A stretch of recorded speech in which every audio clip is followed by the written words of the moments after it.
Hello and good evening, news room live देख रहे हैं आप। मैं हूं आपके साथ कंचन जसवानी। बुलेटिन की शुरुआत करते हैं इस वक्त की सबसे बड़ी खबर के साथ जो प्रयागराज से आ रही है। दरअसल पूर्व सांसद धनंजय सिंह को जेल भेज दिया गया है। बताया जा रहा है कि 14 दिन के लिए जेल भेजा गया है। कोर्ट ने धनंजय सिंह को 14 दिन की न्यायिक हिरासत में भेजा है। एमपी एमएलए कोर्ट में आज धनंजय सिंह ने सरेंडर किया था। अजीत सिंह हत्याकांड में वांछित था धनंजय सिंह। 25,000 का धनंजय सिंह पर इनाम भी घोषित किया गया था। बड़ी खबर आपको बता रहे हैं, जौनपुर के पूर्व सांसद है धनंजय सिंह, जिन्होंने प्रयागराज की एमपी एमएलए कोर्ट में आज सरेंडर किया। पुराने केस में सरेंडर किया गया है। धनंजय सिंह लखनऊ के पूर्व ब्लॉक प्रमुख अजीत सिंह हत्याकांड में आरोपी हैं। चलिए, ज्यादा जानकारी के लिए सीधा रुख करते हैं हमारे संवाददाता आलोक मालविया फोनलाइन पर हमारे साथ जुड़े हुए। आलोक, क्या जानकारी मिल पा रही है? आज जिस तरह से धनंजय सिंह ने खुद को कोर्ट में सरेंडर किया है, 14 दिन की न्यायिक हिरासत में भेजा गया है उन्हें, क्या इनपुट्स मिल पा रहे हैं इस पर? जी कंचन, देखिए जिस तरह से संगम नगरी प्रयागराज का पूरा उस समय पड़ गया जब धनंजय सिंह अचानक एमपी एमएलए कोर्ट पहुंच गए हैं। उन्होंने पुलिस की आंखों में धूल झोंककर यहाँ पर एमपी एमएलए कोर्ट में सरेंडर कर दिया है।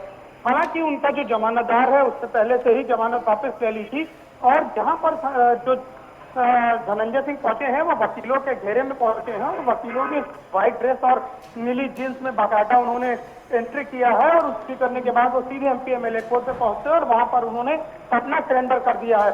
लेकिन पुलिस ने जिस तरह से उनके ऊपर दबाव बनाने की कोशिश की थी, जगह जगह पर छापेमारी चल रही थी, इसके अलावा एनकाउंटर की भी बातें सामने आ रही थी, जिसको लेकर वो काफी डरे सहमे थे और उन्होंने यहाँ पर एमपी एमएलए कोर्ट में अपनी जमानत खुद निरस्त करवाई, ऐसा कि सूत्रों के अनुसार कहा जा रहा है। और जमानत निरस्त कराने के बाद उन्होंने यहाँ पर एमपी एमएलए कोर्ट में सरेंडर किया और तुरंत उसको कोर्ट ने 14 दिन न्यायिक हिरासत में भेज दिया। इसके बाद कंचन उनका मेडिकल परीक्षण कराया गया, कोविड टेस्ट कराया गया और भारी सुरक्षा व्यवस्था के बीच में उन्हें नैनी जेल में फिलहाल पेश किया गया है। अब 14 दिनों बाद उनकी फिर पेशी होगी, लेकिन पुलिस का कहना है कि हम इनके रिमांड लेने की कोशिश करेंगे और उसकी तैयारी हम कर रहे हैं और रिमांड लेने के बाद जो अन्य लोग हैं उनके ऊपर भी छापेमारी की कार्रवाई शुरू की जाएगी। ठीक है, तो कार्रवाई शुरू की जा चुकी है। शुक्रिया आलोक जानकारी देने के लिए। तो बहुत बड़ा अपडेट इस वक्त आपको बता रहे हैं। धनंजय सिंह ने आज खुद को सरेंडर किया था। 25,000 का इनाम भी घोषित किया गया था और अब इन्हें 14 दिन की न्यायिक हिरासत में भेज दिया गया है।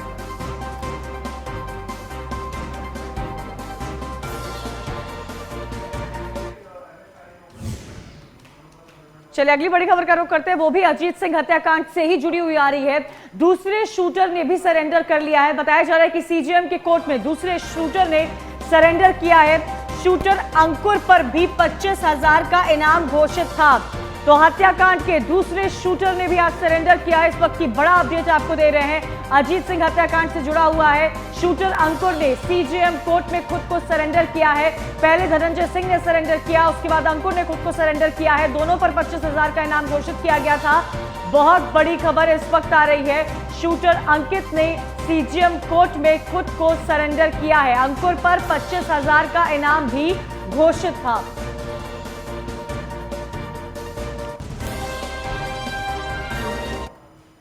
ज्यादा जानकारी के लिए सीधा रुख करेंगे हमारे संवाददाता नीलेश चौहान का। नीलेश, क्या जानकारी मिल पा रही है? धनंजय सिंह पर 25,000 का इनाम घोषित था। अंकुर ने भी सीजेएम कोर्ट में खुद को सरेंडर कर लिया है, उस पर भी 25 इनाम का जो इनाम था वो घोषित था। इस पर क्या इनपुट्स मिल पा रहे हैं?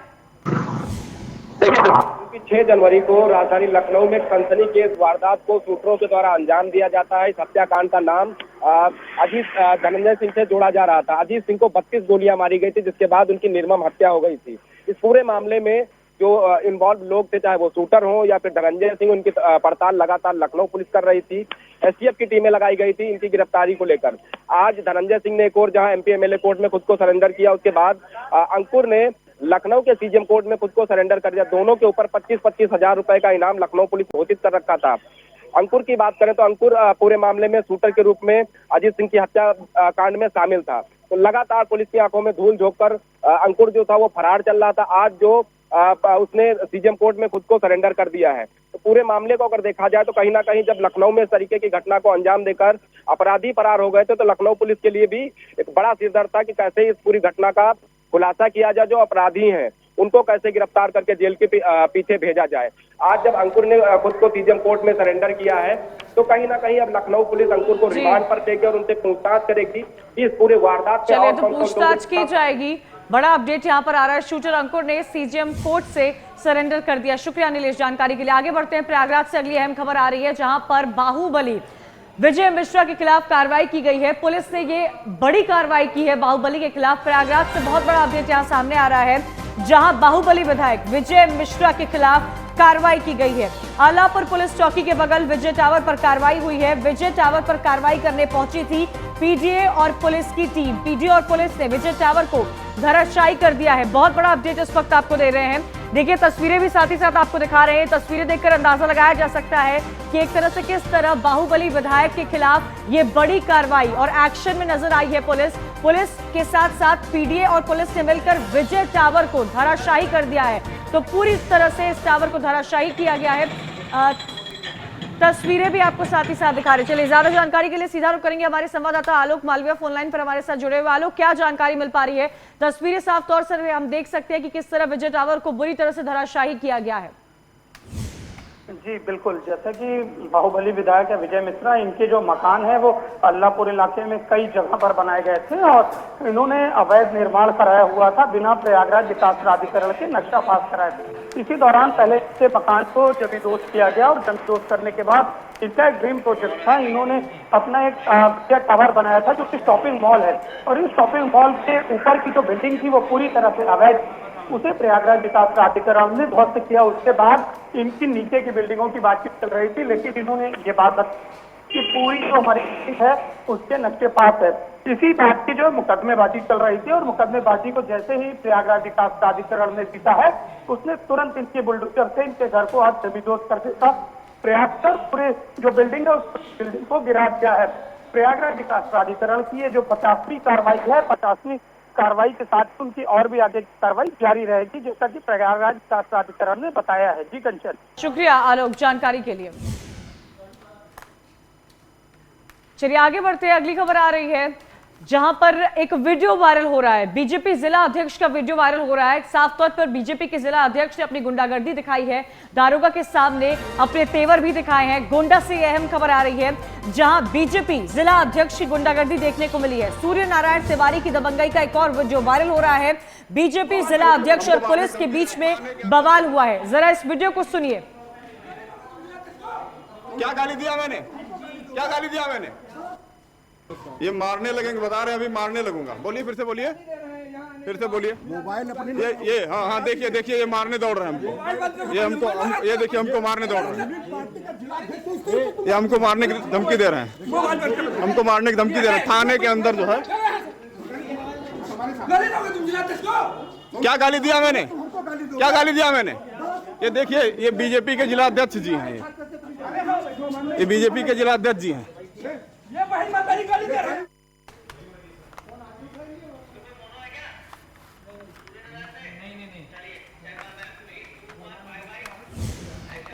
तो देखा आपने, ये थे बीजेपी के जिला अध्यक्ष किस तरह गुंडागर्दी करते हुए साफ तौर पर नजर आ रहे थे। पुलिस के साथ बवाल मचाते हुए ये बीजेपी जिला अध्यक्ष गोंडा से नजर आए। आगे बढ़ते हैं, अगली खबर बरेली से आ रही है जहां पर डीजे बजाने को लेकर विवाद हुआ और विवाद इतना गहरा आ गया कि वहां पर फायरिंग हुई, पथराव होने लगा। बरेली से बड़ी खबर जहां डीजे बजाने को लेकर विवाद हुआ है। विवाद के दौरान फायरिंग की गई, पथराव भी किया गया है। 20 से 25 घरों में बवालियों ने तोड़फोड़ की है। 2 दर्जन से अधिक लोग पथराव में चोटिल हुए हैं। बवाल के बाद भारी पुलिस बल मौके पर तैनात है। तस्वीरें आपको दिखा रहे हैं। तस्वीरें देखिए किस तरह डीजे बजाने को लेकर ये पूरा विवाद हुआ और ये विवाद इतना गर्माता गया कि लाठी चले, डंडे चले, पत्थर एक दूसरे पर लोग फेंकते हुए नजर आ रहे हैं। ना ही उम्र का लिहाज किया जा रहा है। बताया जा रहा है कि 2 दर्जन से ज्यादा लोग इस पथराव में चोटिल भी हुए हैं। तो एक बड़े ही मामूली मुद्दे को लेकर, डीजे बजाने को लेकर ये विवाद हुआ। विवाद इतना बढ़ गया कि खूनी संघर्ष में ये विवाद जो है वो तब्दील हो गया। पत्थर फेंके जा रहे हैं, डंडे बरसाए जा रहे हैं, महिलाएं भी शामिल हैं। बुरी तरह से लोगों को चोट लग रही है, बुजुर्ग भी इसमें शामिल हैं। देखिए किस तरह उनको पकड़कर उस इलाके से हटाने की कोशिश की जा रही है।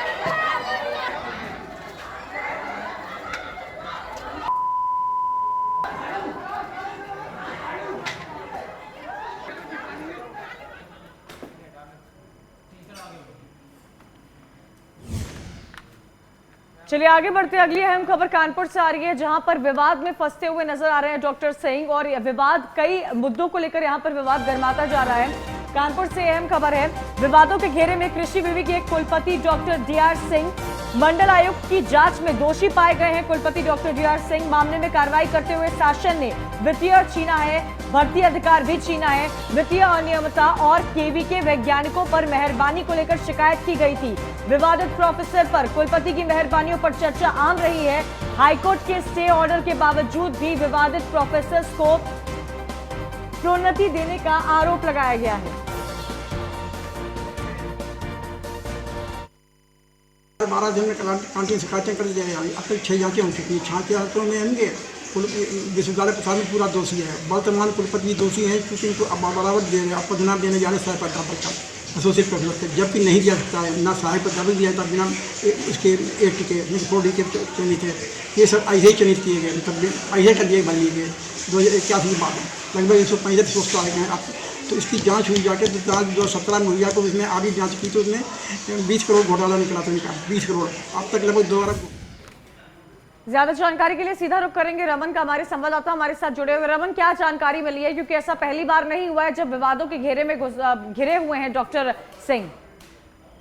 बिल्कुल, आपको बता दें कंचन की हमेशा से ही कुलपति विवादों में रहे हैं और अनियमितता बरतने और केटीके के वैज्ञानिकों को और जो प्रोफेसर है जिनके ऊपर हमेशा से गंभीर आरोप लगते गए हैं, उनको जो है प्रोन्नति देने के लिए उन पर गंभीर आरोप लग चुके हैं। हमेशा से ये विवादों में रहे। लॉकडाउन के दौरान भी ये सीएसए अंदर निर्माण विवादों में, और जो विवादित प्रोफेसर हैं उनको भी जो है ट्रांसफर पोस्टिंग में भी एक हमेशा से विवादों में है।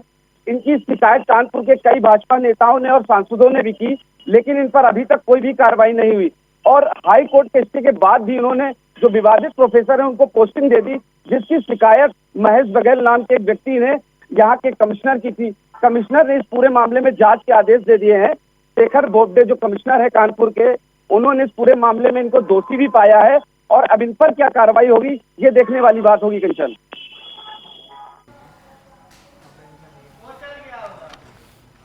चलिए शुक्रिया रमन जानकारी के लिए।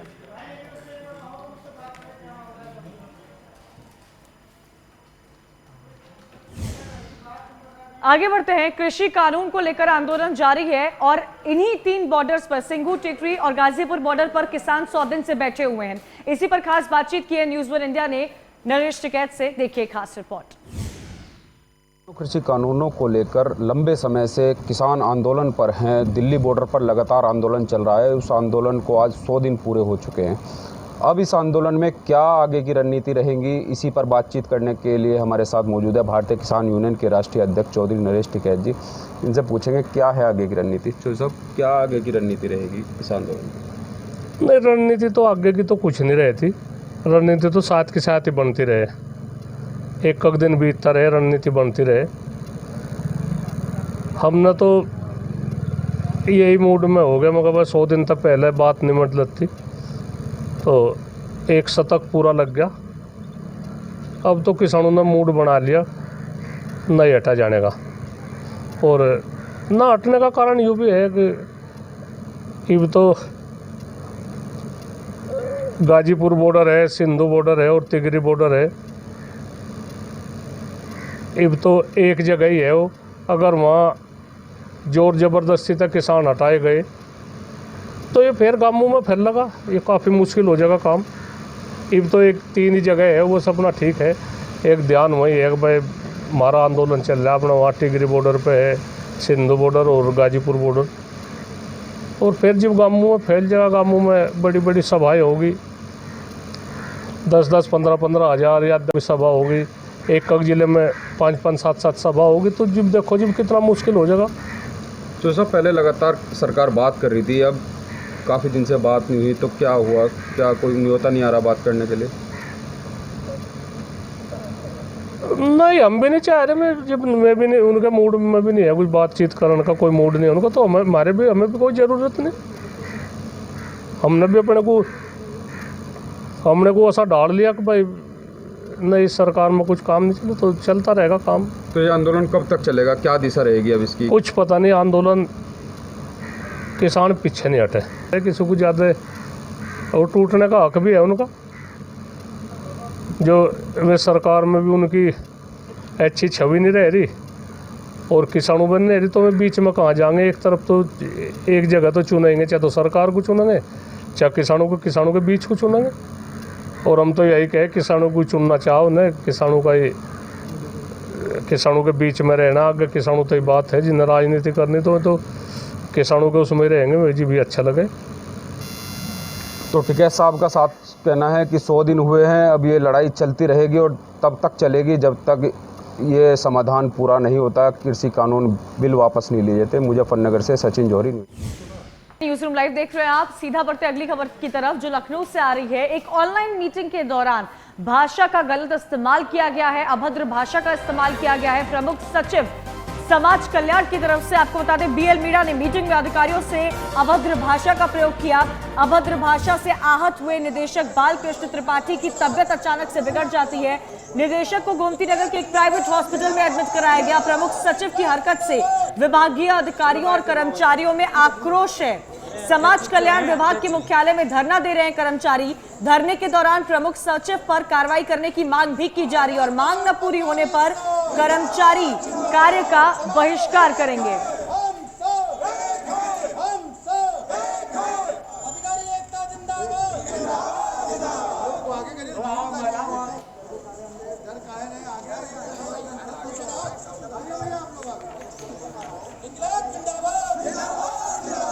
तो देखिए किस तरह की नारेबाजी भी की जा रही है। मांग पूरी न होने पर कर्मचारी बहिष्कार करते हुए साफ तौर पर नजर आ रहे हैं। धरने के दौरान प्रमुख सचिव पर कार्रवाई करने की मांग भी की गई है।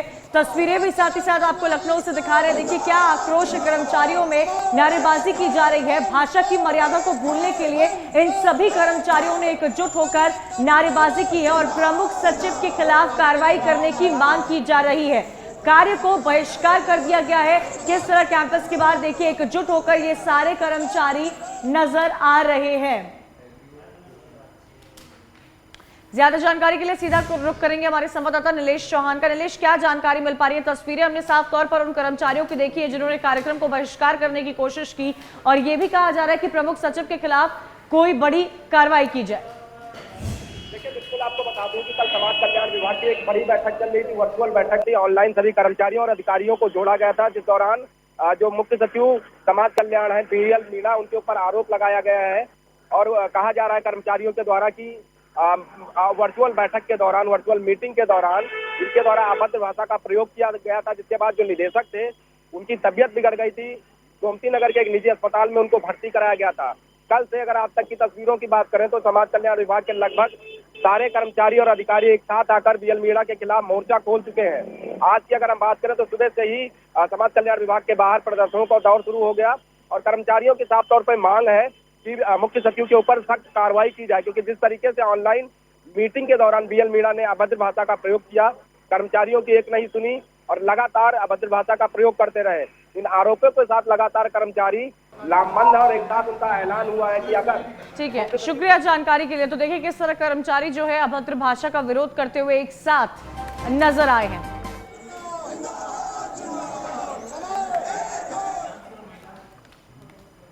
लखनऊ विकास प्राधिकरण की तरफ से बड़ी कार्रवाई देखने को मिली है। पॉलिटेक्निक चौराहे पर जो भी अवैध निर्माण का कार्य किया गया था उसको खत्म करने की कोशिश की गई है लखनऊ की तरफ से। बड़ी खबर इस वक्त आपको बता रहे हैं, लखनऊ से आ रही है। लखनऊ विकास प्राधिकरण की बड़ी कार्रवाई, पॉलिटेक्निक चौराहे पर अवैध निर्माण पर कार्रवाई की गई है। कुछ दिन पहले ही एलडीए ने निर्माण को सील किया था। सील तोड़कर निर्माण करने पर एफआईआर दर्ज हुई है। हर्षित धवन और अजय अग्रवाल पर एफआईआर दर्ज की गई है। लखनऊ की पॉलिटेक्निक चौराहे से ये जुड़ी अहम खबर इस वक्त आपको बता रहे हैं। विकास प्राधिकरण की ओर से बड़ी कार्रवाई की गई है। यहाँ पर ये भी जानकारी मिल पा रही है कि पॉलिटेक्निक चौराहे पर अवैध निर्माण पर कार्रवाई की गई है, एफआईआर दर्ज की है। सील तोड़कर निर्माण करने पर एफआईआर दर्ज की गई है। ज्यादा जानकारी के लिए सीधा रुख करेंगे हमारे संवाददाता अश्विनी द्विवेदी का फोन लाइन पर हमारे साथ जुड़े हुए। अश्विनी, क्या जानकारी मिल पा रही है? लखनऊ विकास प्राधिकरण की तरफ से ये बड़ी कार्रवाई देखने को मिल रही है।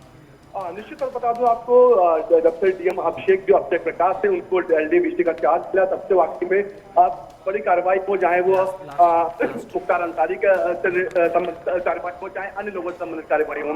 इसको लेकर देखा जा रहा है कि जो पॉलिटेक्निक चौराहा है वहां पर एक अवैध बिल्डिंग बन रही थी, जिसको इस तरह सील किया गया था, लेकिन जो बिल्डर थे, जो उसके कर्मकर्ता थे, उनके बेखौफ हो चुके थे कि उन्होंने सीलिंग के बाद भी काम शुरू कर दिया, जिसके बाद डीएम शेख प्रकाश थे, उनके निर्देश पर जो उन पर कार्रवाई हुई, उन पर एफआईआर दर्ज हुई। निश्चित तौर पर लेकिन ये कोई बड़ा वाकया नहीं है, क्योंकि लखनऊ विकास प्राधिकरण की बात करें तो कई हजारों की संख्या में ऐसी बिल्डिंगें हैं जो लखनऊ में बन रही हैं।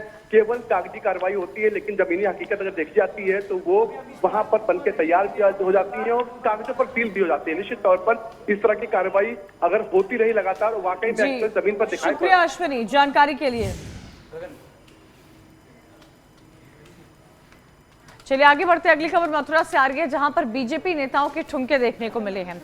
बड़ी खबर है ये, मथुरा से आ रही है, जहां साफ तौर पर देखा जा सकता है कि किस तरह बीजेपी के नेता एक फंक्शन में ठुमके लगाते हुए नजर आ रहे हैं। भीड़ जुटाने के लिए बार बालाओं के ठुमके भी हैं। बार बालाओं के ठुमके लगाने का ये वीडियो जो है वो वायरल भी हो रहा है।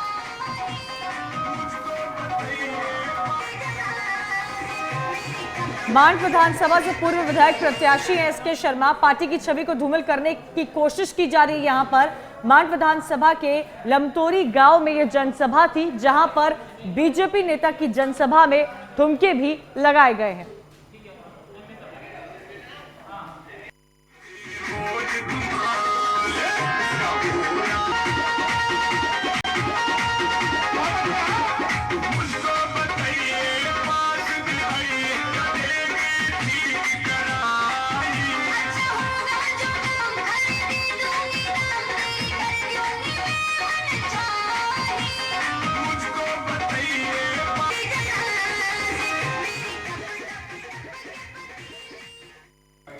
तो देखिए किस तरह बीजेपी नेताओं के ही प्रेजेंस में जनसभा में ठुमके लगाते हुए नजर आए हैं। बार बालाओं के ठुमके लगाने का ये जो वीडियो है सोशल मीडिया पर खूब वायरल भी हो रहा है। भीड़ जुटाने के लिए बार बालाओं के ठुमके इन तस्वीरों से साफ तौर पर देखे जा सकते हैं।